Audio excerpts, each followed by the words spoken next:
Assalamualaikum warahmatullahi wabarakatuh. Salam bahagia Bapak Ibu Guru hebat. Perkenalkan, saya Mayu Nur Arifah, CGP Angkatan 11 dari Kabupaten Rembang. Di sini saya akan memaparkan aksi nyata modul 1.4 tentang budaya positif. Ki Hajar Dewantara mengumpamakan sekolah sebagai sebuah ladang tempat persemaian bibit. Agar bibit bisa berkembang secara maksimal, maka petani dapat memperbaiki tanah, memelihara bibit tanaman, memberi pupuk dan air, membasmi ulat-ulat atau jamur yang mengganggu hidup bibit tanaman, dan lain sebagainya. Dari uraian tersebut, kita dapat memahami bahwa sekolah diibaratkan sebagai tanah tempat bercocok tanam, sehingga guru harus mengusahakan sekolah jadi lingkungan yang menyenangkan, menjaga dan melindungi murid dari hal-hal yang tidak baik. Dengan demikian, karakter murid dapat tumbuh dengan baik sesuai dengan profil pelajar Pancasila.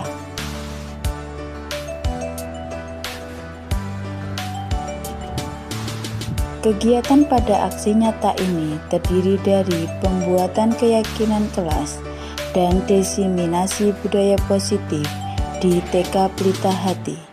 Yang melatar belakangi aksi nyata ini, di mana maksudnya budaya asing tanpa filter yang sering ditiru murid merupakan salah satu dari sekian banyak dampak yang merugikan dari munculnya kemajuan teknologi yang semakin pesat. Karakter murid menjadi negatif sebagai akibat pengaruh kemajuan teknologi tersebut. Menanamkan kembali nilai-nilai karakter melalui penerapan budaya positif di sekolah merupakan salah satu cara yang tepat untuk mengatasi permasalahan ini. Budaya positif adalah nilai-nilai, keyakinan-keyakinan, dan kebiasaan-kebiasaan di sekolah yang berpihak pada murid agar murid dapat berkembang menjadi pribadi yang kritis, penuh hormat dan tanggung jawab. Hal ini sesuai dengan tujuan pendidikan menurut Ki Hajar Dewantara, yaitu menuntun anak dengan segala kodrat yang ada agar mereka dapat mencapai keselamatan dan kebahagiaan baik sebagai manusia maupun sebagai anggota masyarakat. Dalam menciptakan budaya positif di sekolah, dibutuhkan kolaborasi antara guru dengan kepala sekolah, rekan sejawat, orang tua, lingkungan masyarakat, dan tentunya dengan murid itu sendiri. Dengan diterapkannya budaya positif tersebut, diharapkan murid akan memiliki karakter yang kuat sesuai dengan nilai-nilai kebajikan yang tercermin dalam profil pelajar Pancasila. Tujuan penerapan disiplin positif ialah yang pertama memfasilitasi murid untuk dapat menyampaikan aspirasinya dan melaksanakan keyakinan yang telah disepakati atas kesadaran dirinya dengan penuh tanggung jawab. Kedua, mewujudkan murid yang memiliki karakter positif sesuai dengan profil pelajar Pancasila. Tolak ukur di mana yang pertama, murid dapat melaksanakan keyakinan yang telah disepakati dengan kesadaran diri. Yang kedua, terwujudnya pembiasaan-pembiasaan baik sehingga tercermin karakter profil pelajar Pancasila. Lini masa tindakan yang terdiri dari yang pertama, berkoordinasi dengan kepala sekolah tentang pentingnya penanaman budaya positif di sekolah, serta meminta izin untuk melakukan pengimbasan kepada rekan sejawat. Kedua, membuat keyakinan kelas bersama warga kelas. Ketiga, melakukan kegiatan pengimbasan pada rekan sejawat tentang konsep budaya positif dan bersama-sama menumbuhkan budaya positif di sekolah. Keempat, berkoordinasi dan berkolaborasi dengan rekan sejawat untuk membuat keyakinan kelas melalui kesepakatan di kelas masing-masing. Dukungan yang diperlukan diantaranya yang pertama, dukungan dari kepala sekolah, rekan sejawat, dan murid agar rencana tindakan yang telah disusun dapat dilaksanakan dengan baik. Kedua, sarana dan prasarana untuk menumbuhkan budaya positif di sekolah. Yang ketiga, dukungan dari orang tua, dalam melakukan budaya positif di rumah. Berikut ini kegiatan membuat keyakinan di kelas.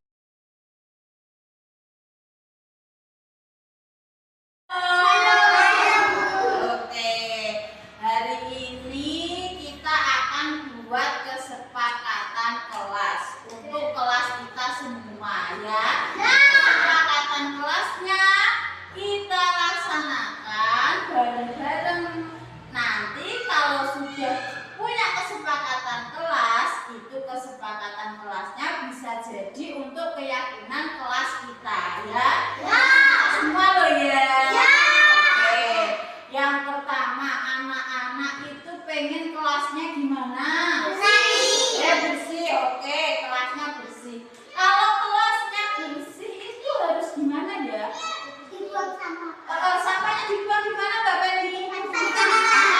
Pinter. Kalau membuang sampah di tempat agar kelasnya bersih. Terus apa lagi? Oh, kelasnya biar rapi. Gimana caranya? Kelasnya bersih. Oh, disapu. Oke, disapu. Dipel pakai pel. Oke, terus apa lagi? Oke, lapelnya di sana ada. Oke, disapu. Oke. Kalau sudah mainannya ditaruh. Oh, diberesin. Kalau sudah mainannya sudah selesai, berarti mainannya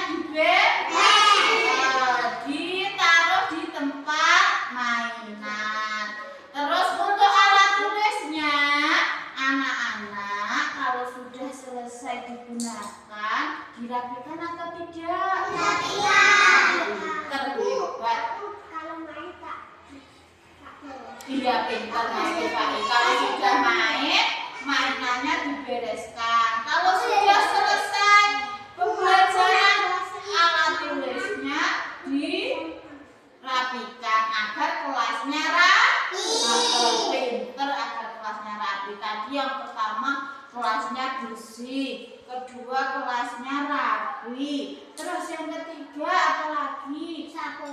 Disaponi kan tadi sudah disapu biar bersih. Terus apa lagi? Kelasnya ini biar apa? Biar tertib. Boleh berantem dengan teman? Boleh. Sama temannya. Kalau mainan tidak boleh rebutan. Kalau sama temannya tidak boleh berantem. Suka kawan, tidak suka lawan. Oke, sama temannya harus rukun. Itu ya yang kesepakatan ketiga ya, rukun sama teman-temannya ya. Terus yang keempat, kesepakatan apa lagi? Boleh datang terlambat? Tidak boleh. Oke, berarti kalau berangkatnya harus pagi ya. Oke, ya jam 7 berangkatnya biar tidak terlambat. Kalau terlambat nanti ketinggalan baris, ketinggalan berdoa ya. Jadi anak-anak berangkatnya jangan terlambat. Oke, terus kesepakatan lagi yang kelima. Sekarang apalagi tidak boleh datang terlambat. Terus apalagi ya? Tidak boleh tidur. Oh, tidak boleh tidur di kelas ya.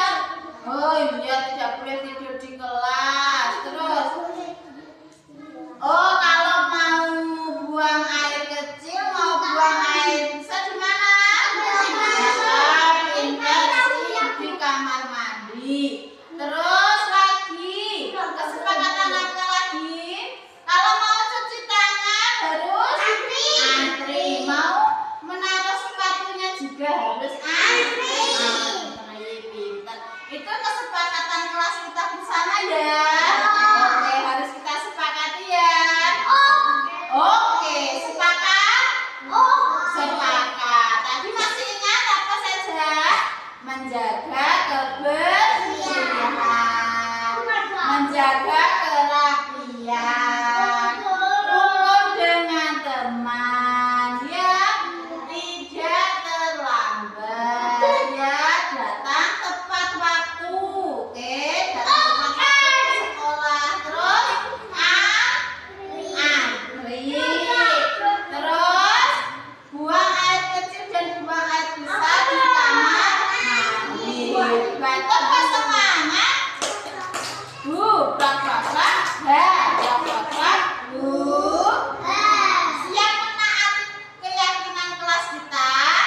Assalamualaikum warahmatullahi wabarakatuh. Waalaikumsalam warahmatullahi wabarakatuh.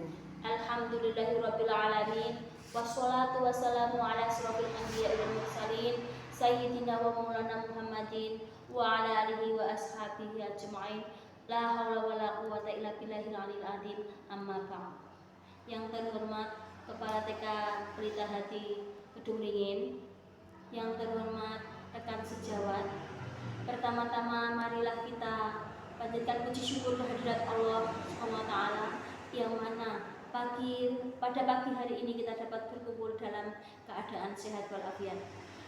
Tak lupa salawat serta salam selalu kita haturkan kepada Nabi Agung Muhammad SAW yang selalu kita nantikan syafaatnya di hari kiamat nanti. Saya selaku pembawa acara pada pagi hari ini akan membacakan susunan acara yang akan berlangsung pada pagi hari ini. Untuk acara yang pertama, pembukaan, yang kedua, pemaparan diseminasi budaya positif, dan acara yang terakhir penutupan. Untuk acara yang pertama yaitu pembukaan, marilah kita buka bersama dengan bacaan basmalah. Semoga acara pada pagi hari ini dapat berjalan dengan lancar. Bismillahirrahmanirrahim.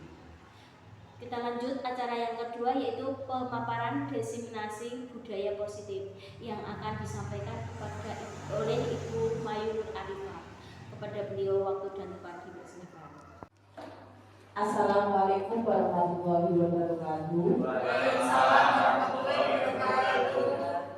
Yang saya hormati Kepala TK Pelita Hati, yang saya hormati Bapak Ibu Guru, rekan sejawat dari TK Pelita Hati. Di sini saya Mayur Arifah akan memaparkan tentang budaya positif yang nantinya akan diterapkan di TK Pelita Hati. Yang pertama, budaya positif merupakan perwujudan dari nilai-nilai atau keyakinan universal yang diterapkan di sekolah. Budaya positif di sekolah tidak dapat diciptakan secara instan.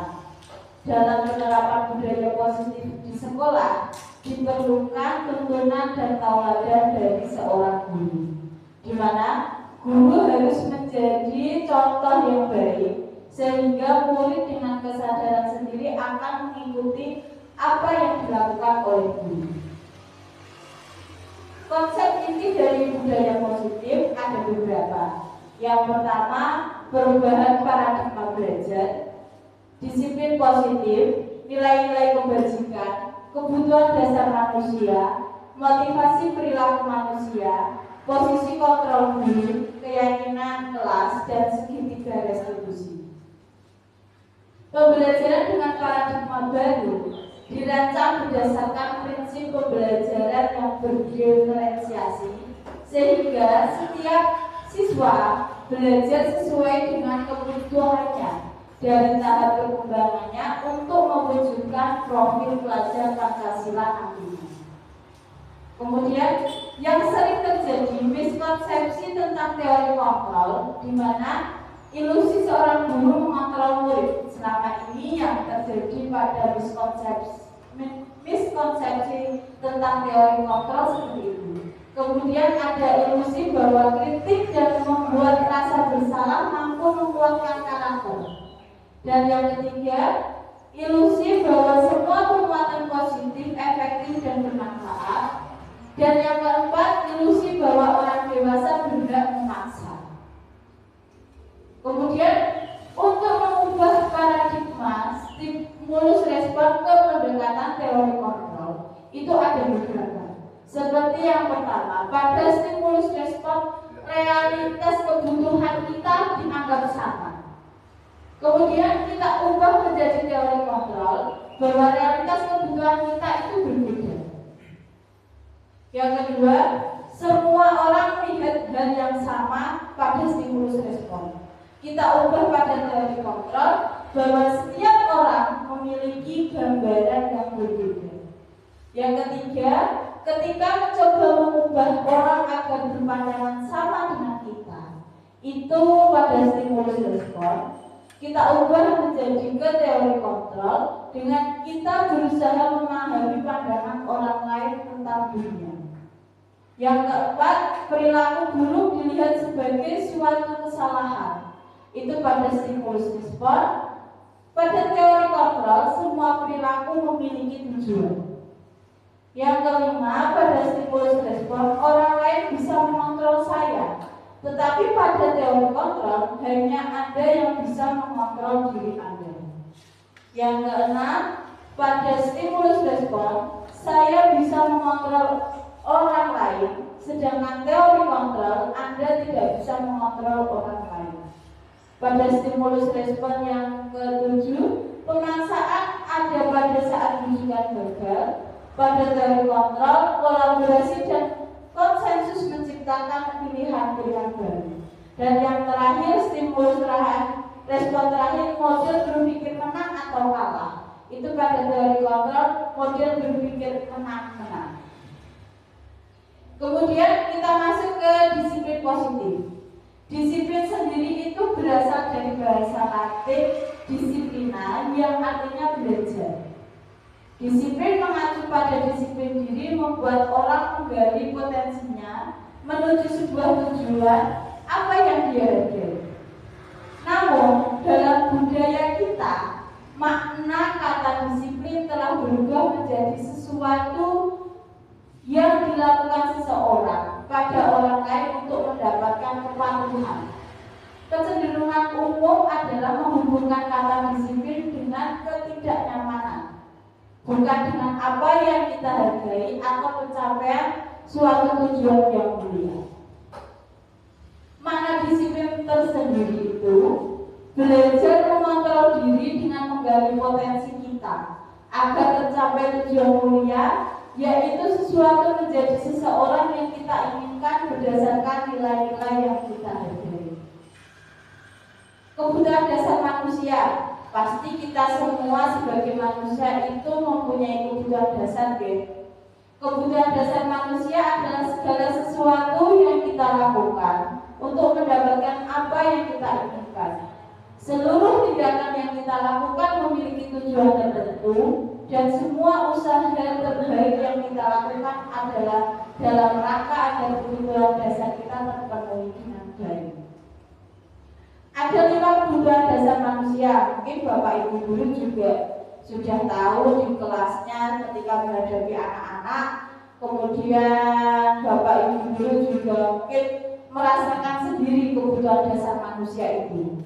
Yang pertama, bertahan hidup. Pasti kita semua mempunyai kebutuhan dasar bertahan hidup yang meliputi makanan, pakaian, tempat tinggal, keamanan, dan kesehatan. Yang kedua, kasih sayang dan rasa diterima. Baik kita sebagai guru maupun anak-anak pasti mempunyai kebutuhan dasar kasih sayang dan rasa diterima. Kasih sayang dan rasa diterima itu seperti rasa diterima, dipedulikan, berbagi, bekerja sama, menjadi bagian dari kelompok. Kemudian ada kebutuhan dasar manusia yang ketiga, penguasaan, di mana harga diri, keinginan untuk dianggap, memimpin, berprestasi, diakui dan didengar. Yang keempat, kebutuhan dasar kebebasan, yang terdiri dari mandiri, memiliki pilihan, mencoba hal baru, mengendalikan arah dirimu. Dan yang terakhir, kesenangan. Kesenangan seperti bermain, humor, antusiasme, dan tertawa. Itu termasuk kebutuhan dasar kesenangan. Motivasi perilaku manusia. Motivasi merupakan dorongan yang timbul pada diri seseorang secara sadar untuk melakukan sesuatu atau tindakan dengan tujuan tertentu. Dalam teori motivasi, perilaku manusia itu yang pertama, untuk menghindari ketidaknyamanan atau hukuman, itu termasuk motivasi eksternal. Sedangkan untuk mendapatkan imbalan dari orang lain atau institusi, itu juga masih termasuk termasuk motivasi eksternal. Sedangkan yang ketiga, untuk menghargai diri sendiri itu termasuk dalam motivasi internal, dan inilah tujuan disiplin positif itu pada motivasi internal. Kemudian kita sharing untuk membedakan antara hukuman, konsekuensi, dan restitusi. Untuk hukuman sendiri itu sifatnya tidak terencana, dan murid tidak tahu yang akan terjadi atau tidak dilibatkan. Murid tidak dilibatkan dengan biasanya seorang guru untuk menentukan hukuman itu dari guru sendiri, bukan dari muridnya. Kemudian bersifat satu arah, jadi hanya antara dari guru ke murid, tidak murid dilibatkan untuk membuat hukuman itu. Kemudian hukuman itu biasanya berupa fisik atau psikis, ya. Kemudian ada konsekuensi. Kalau konsekuensi biasanya terencana dan disepakati sesuai peraturan. Murid tetap tidak nyaman. Biasanya konsekuensi yang telah dilakukan itu anak-anak tidak nyaman, ya. Nah, kemudian untuk sikap guru selalu memonitor murid. Kita sebagai guru pasti selalu memonitor murid itu bagaimana agar nantinya murid itu bisa menerima konsekuensi yang telah disepakati. Dan yang terakhir, restitusi. Restitusi sendiri itu proses menciptakan kondisi bagi murid untuk memperbaiki keadaan. Dalam restitusi ini terjadi proses kolaboratif yang mengajarkan murid untuk mencari solusi sendiri. Kalau pada restitusi ini, murid ikut serta dalam memecahkan atau memperbaiki kesalahan yang telah dibuat. Kemudian konsep disiplin dengan identitas gagal. Biasanya yang terjadi itu ada hukuman dan ada penghargaan. Sebenarnya hukuman dan penghargaan itu identitas gagal, ya Bapak Ibu. Kalau hukuman itu sesuatu yang menyakitkan, biasanya anak-anak itu akan teringat terus ketika sudah diberikan hukuman, dan hukuman itu akan diingat terus. Dan anak justru merasa benci dengan kedisiplinan karena adanya hukuman. Kemudian merasa dipaksa dan dia merasa menyakiti dirinya sendiri. Sedangkan penghargaan itu dirasa tidak efektif karena akan merusak hubungan, mematikan kreativitas nantinya. Kemudian ini masuk ke pembentukan keyakinan kelas. Keyakinan kelas itu akan muncul dimulai dari kesepakatan kelas bersama. Ini untuk kelas saya di kelompok B itu sudah mempunyai keyakinan kelas dan sudah membuat keyakinan kelas berawal dari kesepakatan kelas. Keyakinan kelas sendiri itu bersifat abstrak dan berupa pernyataan universal, dibuat dalam pernyataan positif. Dan kalau terlebih untuk anak TK, memang keyakinan kelas itu dibuat sedikit saja, karena kalau terlalu banyak biasanya anak-anak juga lupa, jadi nanti malah tidak dilaksanakan. Kemudian pada pembentukan keyakinan kelas itu sendiri, itu semua warga sekolah itu atau warga kelas dilibatkan. Jadi bukan dari guru menentukan keyakinan kelas, tapi juga keyakinan kelas yang diinginkan oleh anak-anak. Jadi disepakati bersama antara guru dan murid. Nah, ini untuk di kelas saya, di kelompok B itu sudah menyepakati keyakinan kelas kami. Ada 4 keyakinan kelas kami. Yang pertama, menjaga lingkungan kelas. Kalau kemarin anak-anak sudah menginginkan itu kelasnya yang bersih. Mungkin di kelas Bapak Ibu dulu juga anak-anaknya membuat keyakinan kelas, menjaga lingkungan kelas. Karena terlebih kalau anak TK itu kita mengajarkan pembiasaan. Jadi salah satu menjaga lingkungan kelas itu bisa melalui pembiasaan dengan beberapa kegiatan seperti membuang sampah di tempat sampah. Kemudian terlebih di kelas TK itu banyak mainan ya Bapak Ibu. Nah itu anak-anak dibiasakan merapikan mainan setelah bermain. Jadi mengembalikan mainan ke tempat semula, membereskan alat tulis mungkin ketika saat pembelajaran itu selesai. Nah itu beberapa kegiatan yang nantinya dapat menjaga lingkungan kelas anak-anak, lingkungan kelas kita. Kemudian keyakinan kelas yang kedua, dapat datang tepat waktu. Nah ini juga salah satu disiplin positif untuk anak-anak, karena datang tepat waktu itu bisa melatih kedisiplinan anak, agar nantinya anak-anak yang telah berangkat pagi itu tidak harus menunggu temannya yang terlambat. Oke. Kemudian anak-anak yang terlambat itu juga agar tidak ketinggalan dengan kegiatan awal. Jadi mereka bisa mempunyai hak untuk belajar dari kegiatan awal sampai kegiatan akhir. Makanya kemarin itu kita menyepakati bersama untuk datang tepat waktu. Untuk keyakinan kelas yang ketiga itu antri. Gimana? Kalau antri, karena di kelas TK itu pada ada kegiatan cuci tangan, meletakkan tas, meletakkan sepatu di rak sepatu. Itu nanti kita sepakati antri agar nanti anak-anaknya tidak saling rebutan. Biasa ya Bapak Ibu, anak-anak kecil itu saling rebutan tempat, rebutan baris gitu. Makanya ini dibuat kesepakatan untuk antri. Dan yang terakhir itu rukun, karena biasanya anak-anak itu rebutan mainan dengan teman.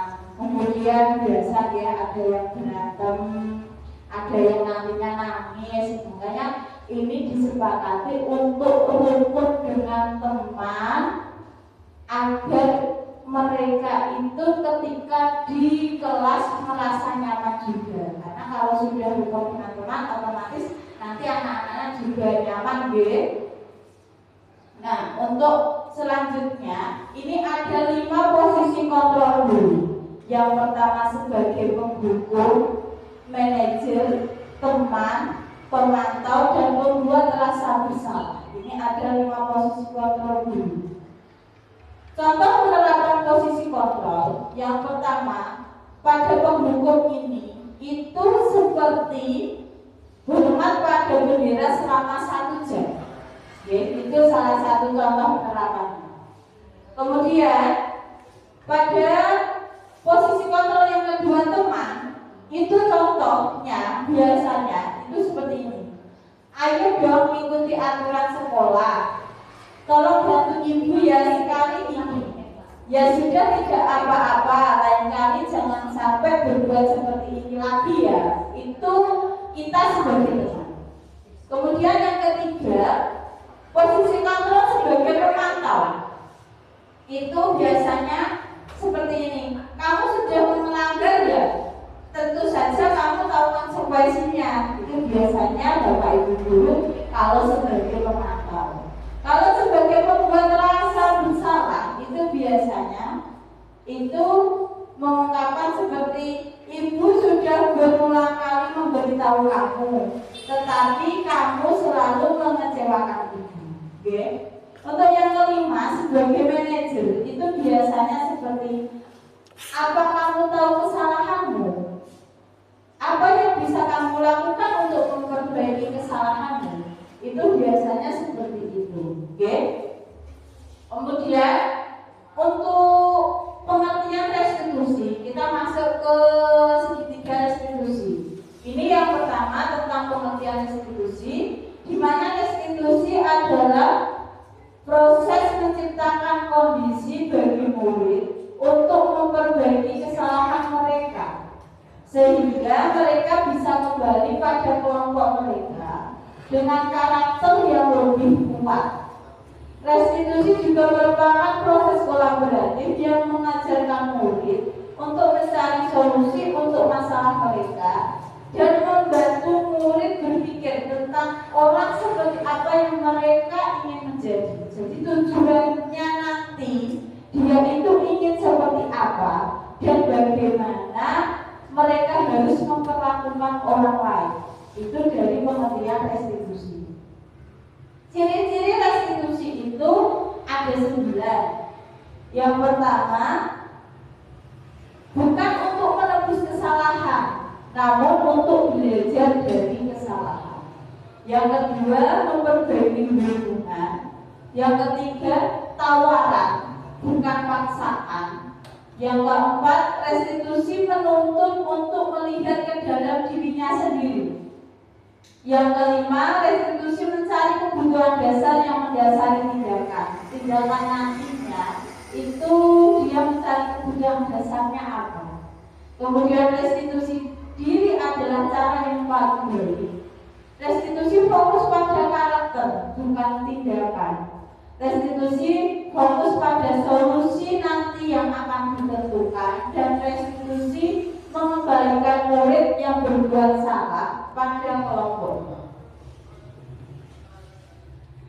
Ada segitiga restitusi di mana suatu proses dialog yang dijalankan oleh guru agar dapat menghasilkan murid yang mandiri dan bertanggung jawab.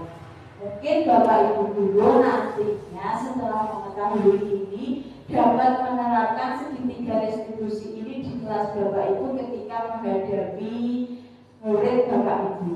Ada 3 tahapan segitiga restitusi. Yang pertama, menstabilkan identitas. Yang kedua, memvalidasi tindakan yang salah yang telah dilakukan oleh anak. Dan yang ketiga, menanyakan keyakinan. Jadi menanyakan kembali keyakinan kelas yang telah dibuat bersama dengan anak untuk mencari tindakan selanjutnya. Kemudian menstabilkan identitas. Ini yang pertama, langkah pertama dari segitiga restitusi, menstabilkan identitas. Di mana berdasarkan prinsip membuat kesalahan adalah bagian dari proses pembelajaran. Bapak Ibu, kalau anak ketika proses belajar itu ada yang salah, itu wajar. Namanya juga anak-anak. Mungkin Bapak Ibu guru, saya sendiri juga merasa dalam pembelajaran itu masih ada yang salah, sehingga kita pasti entah sedikit atau banyak membuat kesalahan. Dan pada tahapan menstabilkan identitas ini, berbuat salah itu wajar. Tidak ada manusia yang sempurna. Bapak Ibu juga sudah mengetahui bahwa memang tidak ada manusia yang sempurna, dan Bapak Ibu juga pernah melakukan itu. Bapak Ibu pasti merasa saya pernah melakukan kesalahan itu pada keyakinan kelas yang sudah disepakati itu. Kemudian Bapak Ibu tidak mau mencari yang salah. Kita sebagai guru tidak perlu mencari kesalahan. Salahnya apa? Tapi kita mencari solusi dari permasalahan itu. Itu yang paling penting. Dan kamu berhak merasa dituntut. Jadi untuk anak-anak itu dia berhak mempunyai rasa nantinya ketika dia membuat kesalahan. Untuk pada tahapan yang kedua, ada validasi tindakan yang salah. Berdasarkan prinsip setiap perilaku berupaya memenuhi suatu kebutuhan tertentu pada tahap ini. Ini seperti kalimat biasanya mungkin Bapak Ibu guru sudah menerapkannya.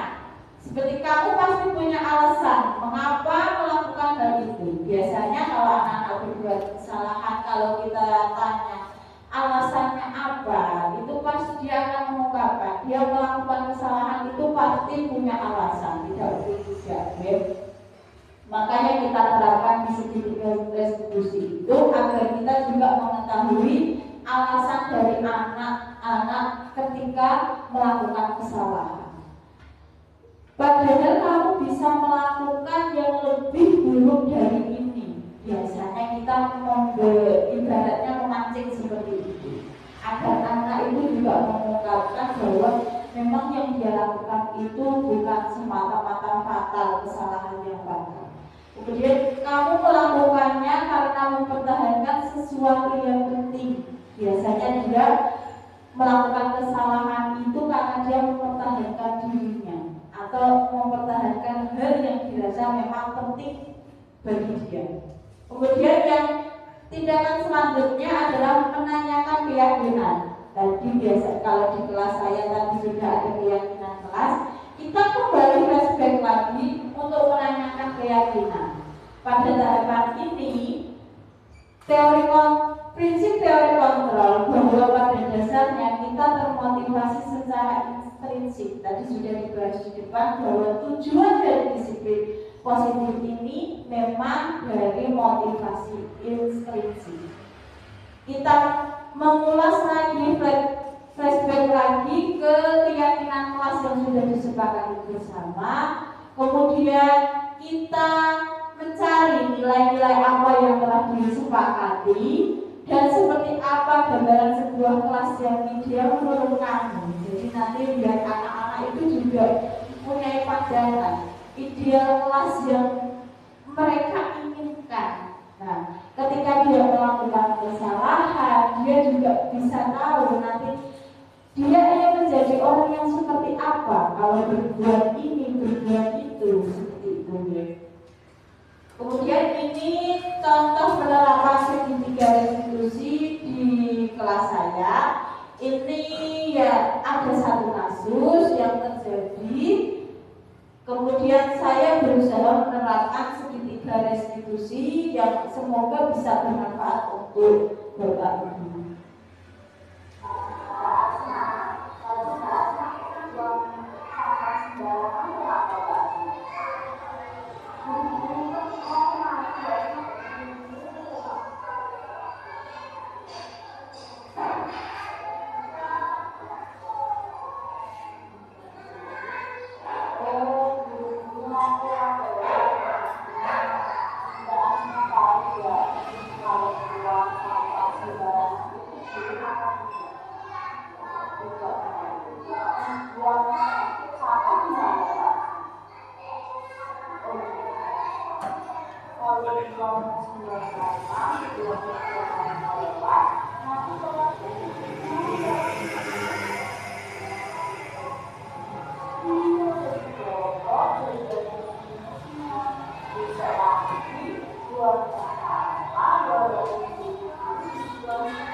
Nah, itu contoh penerapan segitiga restitusi pada satu kasus di kelas saya.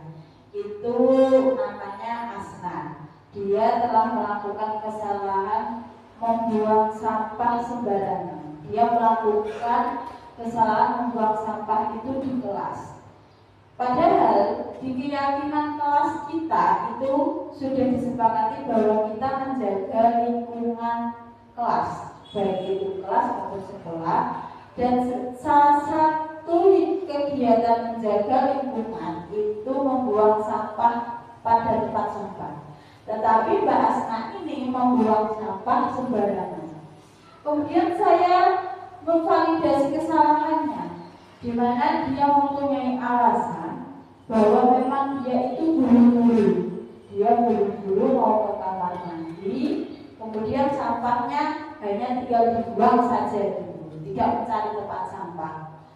Kemudian di tahap selanjutnya saya meyakinkan lagi keyakinan kelas bahwa di kelas kita sudah mempunyai keyakinan kelas untuk menjaga lingkungan, dan dia juga mengungkapkan bahwa nantinya kalau dia itu membuang sampah sembarangan, kelasnya jadi bagaimana.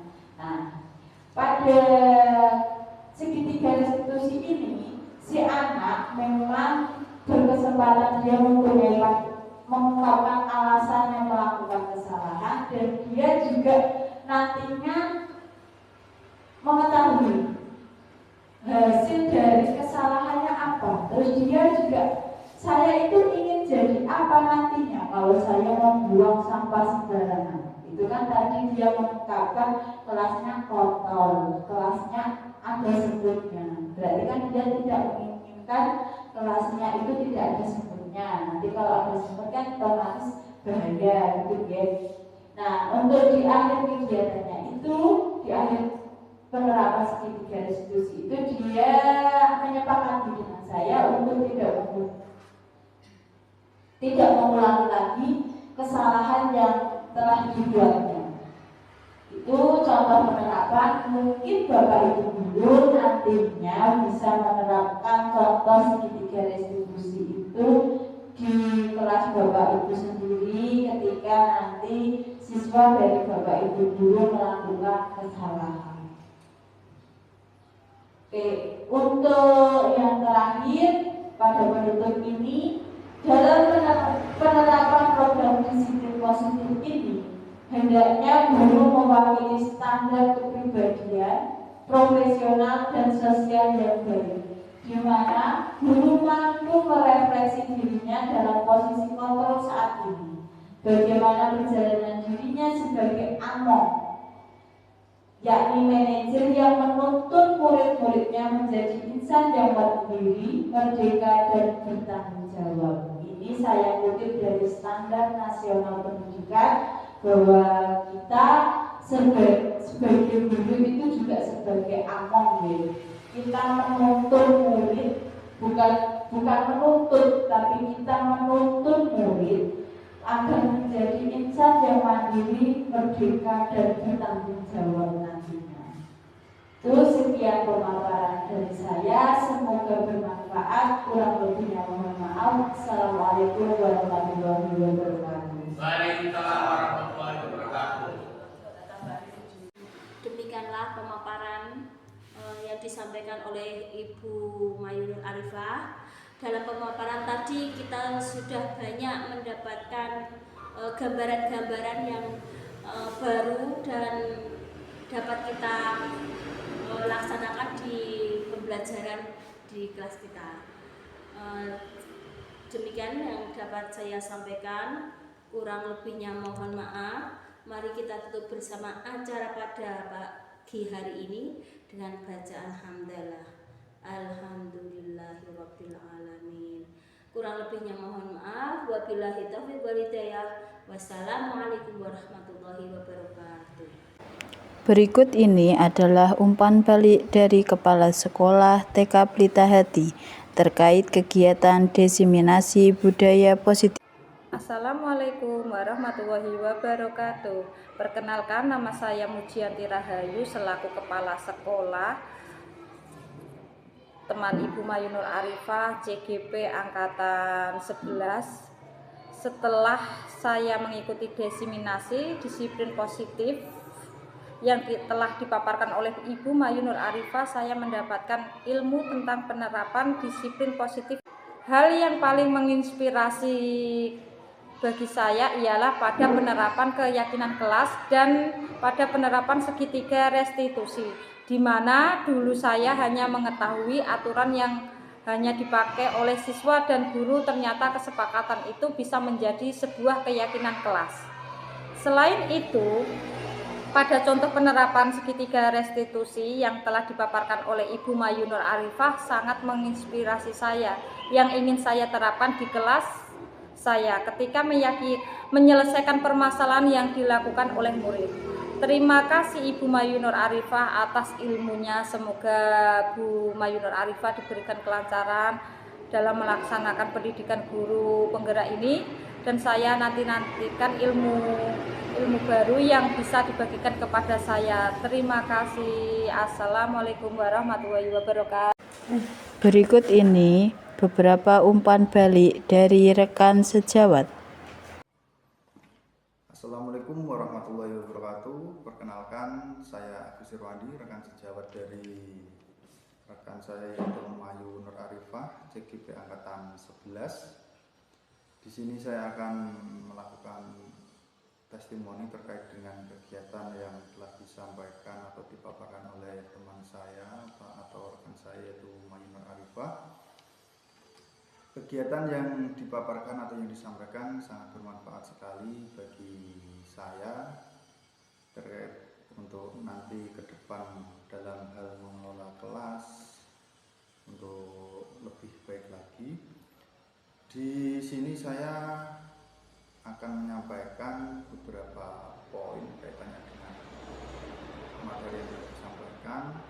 Yang pertama yaitu dari materi yang telah disampaikan saya menjadi paham antara aturan kelas dan keyakinan kelas gitu.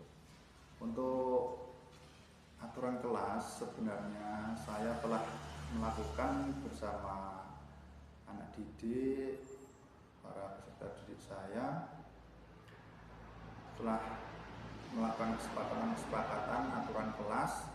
Ternyata dari materi yang telah saya dengarkan bahwa dari aturan-aturan kelas itu jika dilanjutkan bisa menjadi sebuah keyakinan kelas kayak gitu. Itu yang pertama. Kemudian yang kedua, dari materi yang telah disampaikan saya menjadi lebih paham bahwa ternyata untuk mengatasi sebuah permasalahan atau siswa yang melakukan kesalahan, siswa harus melakukan apa yang telah dilakukan menjadi lebih baik, atau cara mengatasi hukuman yang harus diberikan kepada siswa yang tepat itu bagaimana. Ternyata ada beberapa hal yang harus dipahami. Jadi untuk melakukan perbaikan kesalahan yang telah dilakukan secara didik itu ada beberapa hal, yaitu kita harus melakukan yaitu segitiga restitusi untuk melakukan perbaikan kesalahan-kesalahan yang telah dilakukan di peserta didik. Beberapa hal yang bisa saya dapatkan dan masih banyak lagi sebenarnya, tapi itu yang poin yang menurut saya sangat bermanfaat sekali. Saya kira itu saja yang dapat saya sampaikan. Kurang lebihnya mohon maaf. Wassalamualaikum warahmatullahi wabarakatuh. Assalamualaikum warahmatullahi wabarakatuh. Perkenalkan, nama saya Zumratus Shalikah, rekan sejawat Ibu Mayu Nur Arifah CGP Angkatan 11. Saya menjadi tahu beberapa kegiatan yang pernah saya lakukan bersama murid saya, salah satunya yaitu budaya positif, di mana dulu di kelas saya pernah membuat aturan kelas yang disepakati bersama. Ternyata misalnya dilanjutkan bisa menjadi sebuah keyakinan kelas. Wassalamualaikum warahmatullahi wabarakatuh. Assalamualaikum warahmatullahi wabarakatuh. Terima kasih. Saya Bapak Juta SPD, teman sejawat dari Bu Mayu. Terima kasih yang telah memberi waktu kepada saya. Saya mau berkomentar kepada Bu Mayu. Alhamdulillah dengan adanya pertemuan tadi, kami dapat sedikit dan bahkan banyak tambahan pengetahuan yang baru. Sebetulnya istilah pembiasaan yang telah kita lakukan itu sudah kita biasakan, yang bertujuan untuk membiasakan anak untuk mendidik atau untuk melakukan suatu kegiatan yang lebih baik dan berjalan terus dan harus disepakati. Alhamdulillah dengan adanya pertemuan dengan Bu Mayu tadi, setelah mengadakan yaitu diseminasi budaya positif, saya menemukan istilah baru yang mirip dengan pembiasaan, yaitu keyakinan atau kesepakatan kelas bersama untuk disepakati dan dilakukan untuk bersama demi kebersamaan yang lebih baik. Namun keyakinan tadi kalau dilanggar pun arti akan ada istilahnya hukuman atau tindakan yang istilahnya membebani atau dibebani kepada yang melakukan. Namun kadang-kadang kita sebagai pendidik itu menyalahkan atau memojokkan salah satu pihak, rupa-rupanya murid. Tetapi dengan istilah desiminasi tadi, akhirnya murid juga bisa membenahi melalui dirinya sendiri. Terima kasih atas waktu yang telah diberikan kepada saya. Wassalamualaikum warahmatullahi wabarakatuh. Assalamualaikum warahmatullahi wabarakatuh. Perkenalkan, saya adalah teman sejawatnya Bu Mayu. Bu Mayu itu Bu Mayu Nur Arifah ya, calon guru penggerak angkatan ke-11, di mana telah melaksanakan satu desiminasi. Saya juga ikut di dalamnya. Setelah saya mengikutinya, di situ ada satu kalimat desiminasi disiplin positif yang telah dipaparkan oleh Bu Mayu itu membuat saya dan teman-teman yang lain terperanjat. Artinya apa? Bahwa yang telah dipaparkan Bu Mayu itu ternyata saya harus mendapatkan ilmu baru tentang penerapan disiplin positif di sekolah. Saya ambil dari kata desiminasi adalah satu kegiatan yang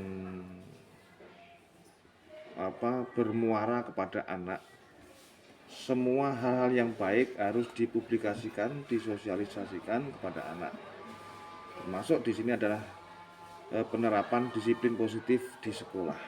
Artinya di sekolah berarti fokusnya kepada anak, namun juga membuat yang lain, mengajak yang lain, semua keluarga sekolah itu juga harus mengikutinya. Tanpa mereka juga anak juga tidak bisa melaksanakan disiplin positif yang di sekolah itu tidak mungkin. Nah, hal yang paling menginspirasi saya adalah penerapan keyakinan kelas. Jadi ketika sudah masuk mencapai disiplin positif, maka harus diterapkan juga di dalam kelas. Nah, penerapan pada keyakinan kelas dan muncul juga adanya keyakinan pada penerapan segitiga restitusi, di mana tidak semua guru itu tahu sebelumnya, dan sekarang karena Ibu Nur Arifah, Bu Mayu ya, dikenalnya saya adalah nama Bu Mayu,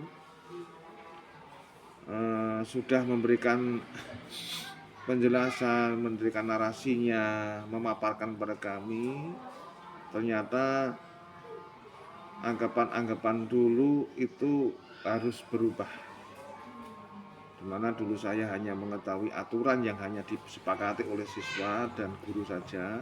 Ternyata kesepakatan itu bisa meluas, bisa menjadi sebuah keyakinan kelas.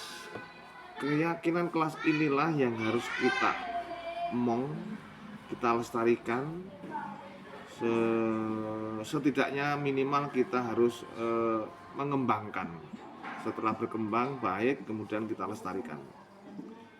Dan selain itu juga pada contoh penerapan segitiga restitusi yang sudah disampaikan Bu Mayu, sangat menginspirasi saya khususnya nggih. Saya yakin teman-teman yang lain pun sama.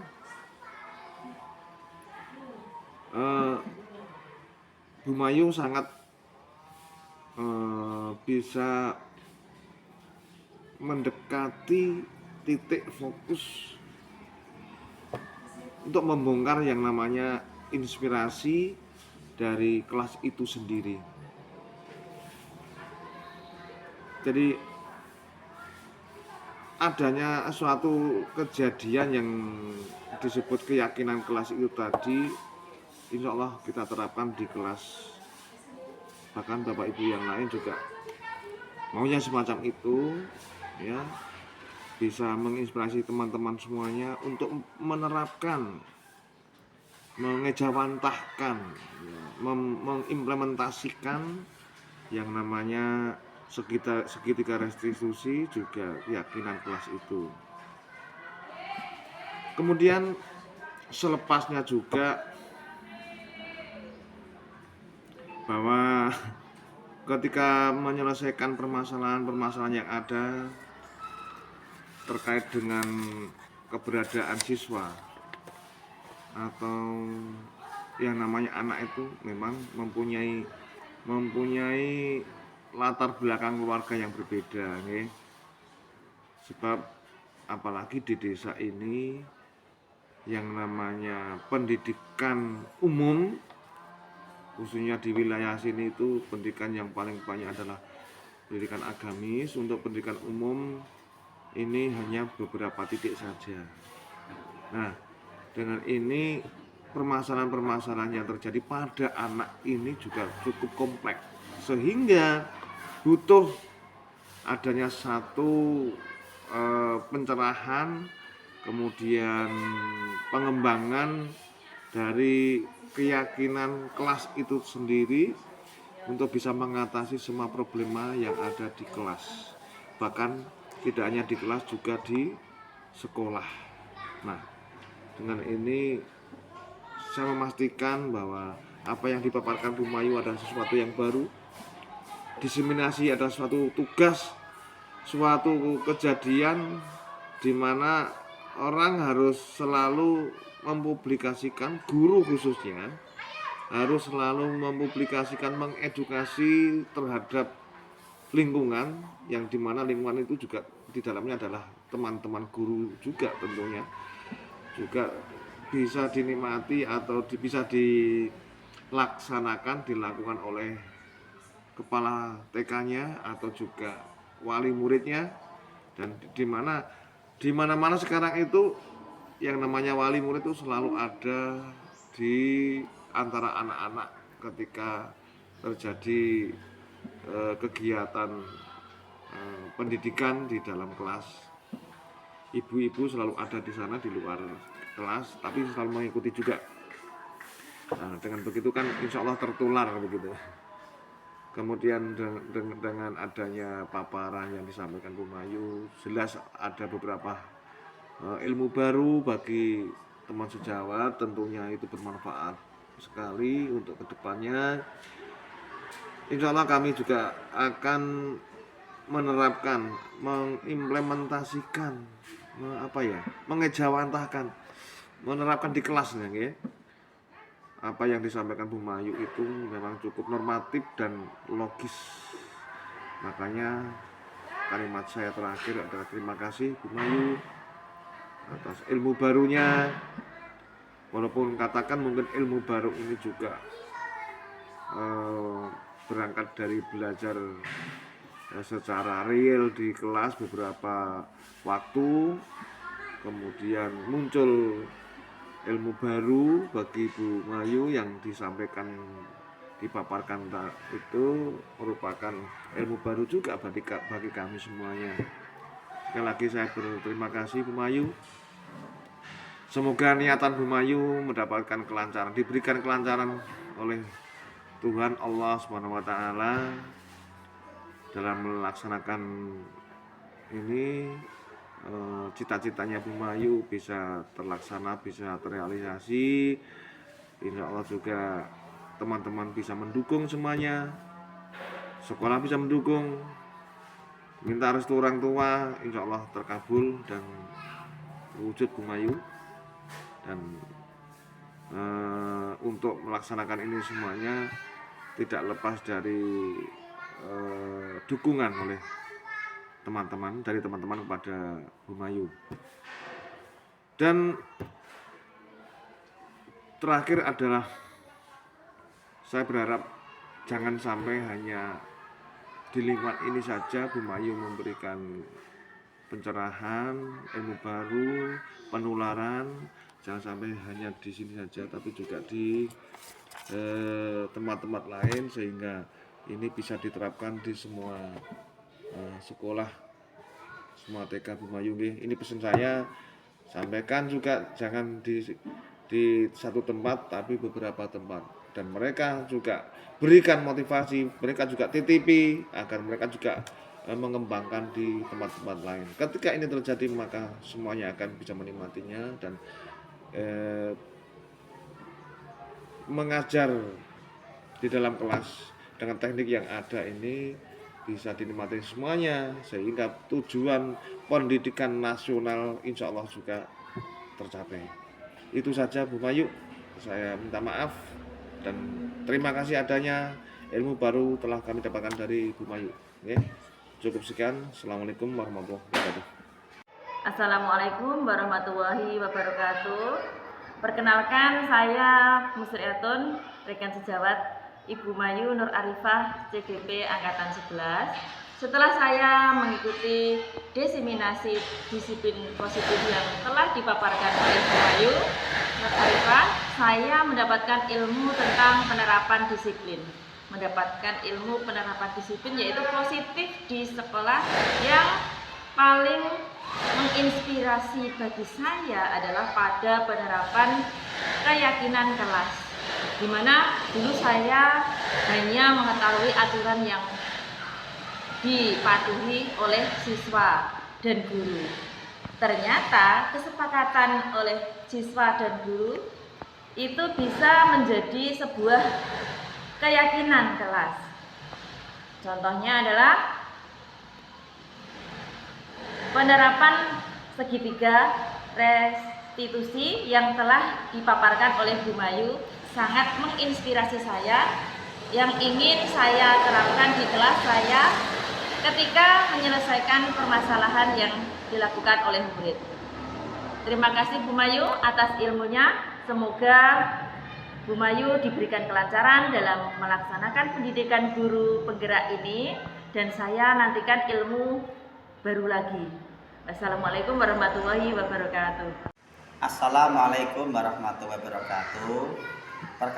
Perkenalkan, nama saya Dahlan, rekan sejawat Ibu Mayu Nur Arifah CGP Angkatan 11. Menurut saya kegiatan diseminasi yang tadi telah dilaksanakan sangat memberikan manfaat untuk kami sebagai guru, terutama kami dalam menerapkan budaya positif di sekolah, agar kami sebagai guru bisa membersamai peserta didik dalam mengembangkan potensinya. Sekian umpan balik dari saya. Terima kasih. Wassalamualaikum warahmatullahi wabarakatuh. Assalamualaikum warahmatullahi wabarakatuh. Perkenalkan, nama saya Nandar Wijaya. Saya teman sejawat dari Ibu Mayu Nur Arifah CGP Angkatan ke-11. Menurut saya, kegiatan diseminasi yang telah dilaksanakan sangat memberikan manfaat untuk kami sebagai guru, terutama dalam menerapkan budaya positif di sekolah. Ada beberapa hal yang bisa saya dapatkan pada saat kegiatan diseminasi. Salah satunya adalah nilai kebijakan, keyakinan kelas, segitiga restitusi, dan masih banyak lagi. Yang paling menginspirasi saya adalah saat cara penyelesaian masalah pelanggaran yang dilakukan murid dengan penerapan segitiga restitusi. Itu yang paling yang paling berkenan. Yang paling sangat-sangat bermanfaat kalau menurut saya. Oke, cukup sekian saja yang bisa saya sampaikan. Semoga bermanfaat untuk Ibu Mayu Nur Arifah dan semoga bisa lebih baik lagi ke depannya. Terima kasih. Assalamualaikum warahmatullahi wabarakatuh. Sekian dan terima kasih. Assalamualaikum warahmatullahi wabarakatuh.